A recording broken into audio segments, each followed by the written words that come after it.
হয়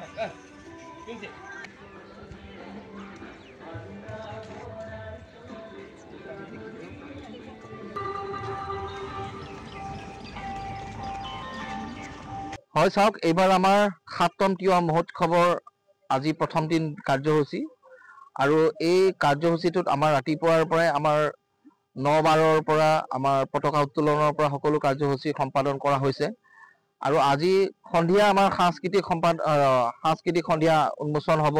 আৰু সাংস্কৃতিক মঞ্চত আমাৰ যিবিলাক আমাৰ ওচৰৰ পাজৰ কৃষ্টি সংস্কৃতি দল জাতি জনগোষ্ঠীৰ দল সেই গোটেই দলবিলাকে নৃত্য প্ৰদৰ্শন কৰিব আৰু আমি এটা বিশেষ বস্তু এইবাৰ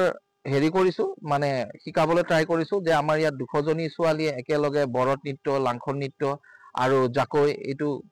নৃত্যৰ পৰিবেশন কৰিব শুদ্ধভাৱে কৰাবলৈ আমি চেষ্টা কৰিম আৰু এইটোৱে আমাৰ প্ৰয়াস তিৱা মহোৎসৱৰ আমাৰ এইটো এটা ডাঙৰ আমাৰ উদ্দেশ্য আছিল যে কামৰূপত বসবাস কৰা আমাৰ যিবিলাক কৃষ্টি সংস্কৃতি তিৱা জনগোষ্ঠীটো সেইবিলাক প্ৰায় হেৰাই গৈছিল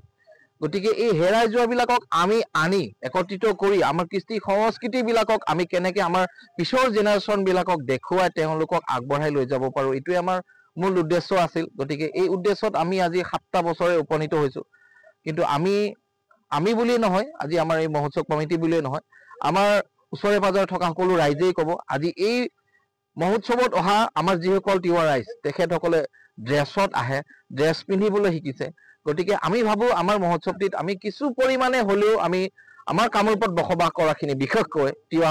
জনগোষ্ঠীটোক আমি অলপমান পৰিৱৰ্তন এটা আনিব পাৰিছোঁ আশা কৰোঁ ইন ফিউচাৰ আমি আকৌ যাতে বেছি ভালকৈ কৰিব পাৰোঁ এইটো মহৎ উদ্দেশ্য লৈ পেলাই আমি আজি আমাৰ এই মহৎ উৎসৱটি আমি আয়োজন কৰিছোঁ গতিকে ইয়াত আমি সকলো ৰাইজৰে